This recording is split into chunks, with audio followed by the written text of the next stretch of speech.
Electricity वो चीज जो बल्ब जलाए, फैन घुमाए और बिल बढ़ाए, लेकिन साइंस के टर्म्स में electricity is the flow of electric charge, mainly electrons.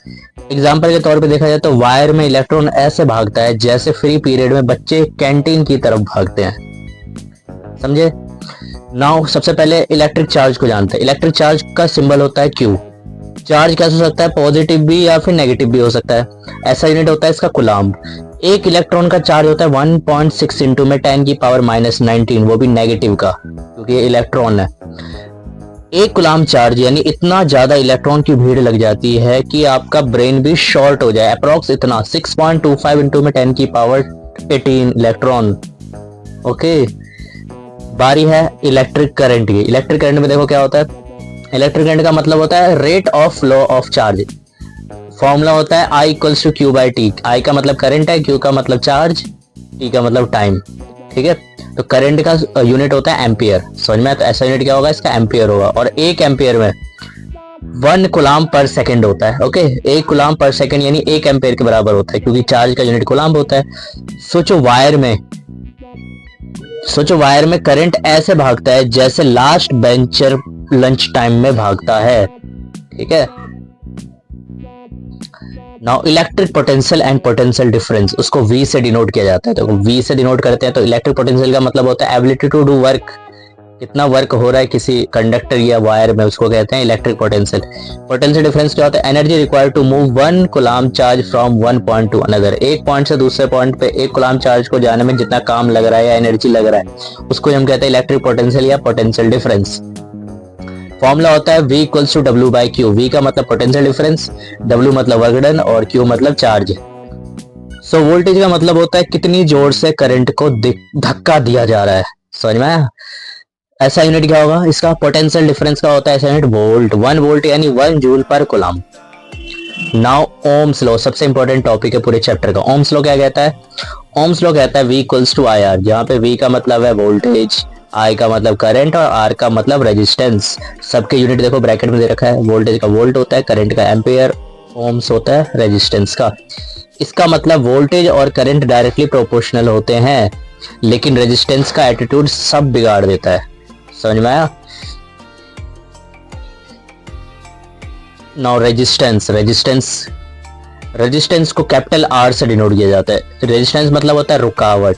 Wire में जो करंट के रास्ते में टांग अड़ाए उसे कहते हैं रेजिस्टेंस। फॉर्मूला होता है R equals to V by I। Ohm's law से बनाया फॉर्मूला, ऐसा यूनिट होता है इसका ओम। इन रेजिस्टेंस को कह सकते हैं वो गेटकीपर जो हर बार पूछता है कहाँ जा रहे हो, यानी करंट से पूछ के ही भेजेगा, उसको रोकता है ना। नाउ फैक्टर अफेक्टिंग रेजिस्टेंस किन फैक्टर पर डिपेंड होता है?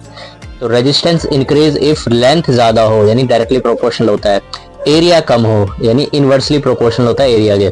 मटेरियल का अलग एटीट्यूड हो, हर मटेरियल का अपना रेजिस्टेंस होता है। टेम्परेचर ज्यादा हो, तो फॉर्मूला हो गया ये R equals to rho L by A। समझ में आया? रो मतलब रेजिस्टिविटी। तो ऐसा यूनिट क्या होगा? देखो रेजिस्टिविटी होता है रो, यानी रेजिस्टिविटी है हमारे, तो प्रॉपर्टी ऑफ मटेरियल पे डिपेंड होता है रेजिस्टिविटी। तो ऐसा यूनिट होता है इसका ओम मीटर। कॉपर की रेजिस्टिविटी कम इसलिए बेस्ट कंडक्टर है, रबर की रेजिस्टिविटी ज्यादा है, तो करंट बोले दूर रहो भाई। ठीक है, तो करंट को दूर रखता है ये। Now series and parallel circuit, क्या फर्क है दोनों में? सीरीज में सेम करंट होगा। ठीक है, सीरीज में क्या होगा? सेम करंट होगा। पैरेलल में वोल्टेज सेम होगा। सीरीज में वोल्टेज डिवाइड होगा तो उसमें करंट डिवाइड होगा, बस। टोटल रेजिस्टेंस का फॉर्मूला होता है इसमें R1 plus R2 plus R3। इसमें होता है 1 अपॉन में R1 प्लस 1 अपॉन में R2, ये वाला फॉर्मूला लगेगा। ठीक है, समझ में आ रहा है? जैसे ग्रुप प्रोजेक्ट में एक गलती सबकी बैंड बजा देती है, तो सीरीज में अगर एक चीज खराब होता है तो बाकी सब खराब हो जाता है। और इसमें क्या होता है? टीम वर्क चल रहा होता है। जैसे टीम में काम डिवाइड हो जाए, किसी का काम विकेट कीपिंग होती है, किसी का काम बॉलिंग होता है, किसी का बैटिंग होता है। ठीक है, तो ये सब पैरेलल सर्किट का काम होता है, यानी एक खराब हो गया तो बाकी काम करेंगे अपना। टीम वर्क का काम करता है smart work. Now heating effect of current यानी जूल्स लॉ, इसका फॉर्मूला होता है I स्क्वायर RT, जिसमें H क्या है यहाँ पे? हीट प्रोड्यूस, यानी जूल्स में लेना है इसको। I करंट है, R रेजिस्टेंस है, T फॉर टाइम है। ज्यादा करंट ज्यादा गर्मी, यानी फ्यूज उड़ जाएगा बेटा। ठीक है, तो ये सब iron, room heater, electric bulb या फ्यूज, ये सब गर्म हीटिंग इफेक्ट ऑफ करंट की वजह से ही होता है। इलेक्ट्रिक पावर का फॉर्मूला होता है P इक्वल्स टू VI, या फिर कह सकते हो I²R, या कह सकते हो V²/R। ये 3 फॉर्मूले का इस्तेमाल होगा आपके न्यूमेरिकल्स में, ठीक है। ऐसा यूनिट होता है इसका वॉट। 1 किलोवाट में होता है 1000 वॉट। सोचो 100 वॉट बल्ब यानी ज़्यादा बिजली खाता है, यानी ज़्यादा बिल। वॉट जितना ज़्यादा उतना ज़्यादा बिजली खाएगा आप, समझे। Now commercial unit of energy, जो घर में बिजली का बिल निकालते हो इसी फॉर्मूले से निकाल सकते हो। E equals to P into T होता है फॉर्मूला। 1 किलोवाट आवर यानी 1 यूनिट होता है। कहने का मतलब है पावर को आपको किलोवाट में लेना है, टाइम को आवर में लेना है। अब किलोवाट आवर को हमने कन्वर्ट किया जूल में, तो आया 3.6 इंटू में 10⁶ जूल, समझे। तो बारी है कुछ इंपॉर्टेंट डिवाइसेस की। कौन कौन से? सबसे पहले वोल्ट मीटर। वोल्ट मीटर क्या नापता है?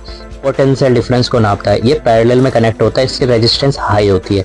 एमीटर की बात करें तो करंट को नापेगा। ये connected in series, low resistance होता है। फ्यूज की बात करें तो सेफ्टी डिवाइस है, ये मेल्ट हो जाता है ओवरलोडिंग की वजह से, और ये लो मेल्टिंग पॉइंट मेटल से बना होता है। एक बार क्विक रिकैप कर लेते हैं पूरे चैप्टर में हमने क्या क्या पढ़ा। देखो सबसे पहले पढ़ा था इलेक्ट्रिक करंट, इसका सिंबल होता है आई, यूनिट होता है एम्पियर, फॉर्मूला होता है Q/T। फिर हमने पढ़ा पोटेंशियल डिफरेंस, B इसका सिंबल होता है, वोल्टेज इसका यूनिट होता है वोल्ट, और V equals to W/Q। Resistance होता है R, ओम इसका यूनिट, और फॉर्मूला होता है V/I। पावर का फॉर्मूला 3 हमने पढ़े थे, वॉट इसका ऐसा यूनिट होता है। एनर्जी का जूल भी हो सकता है और किलोवाट आवर भी हो सकता है, फॉर्मूला होता है P इंटू T। और हीट का तो जूल ही रहेगा, I²RT होता है इसका फॉर्मूला। तो बच्चों मिलते हैं अगले वीडियो में इंटरेस्टिंग लेक्चर के साथ, इसी टाइप के फनी देसी तरीके में आपको समझाएंगे हर चैप्टर्स को। All the best.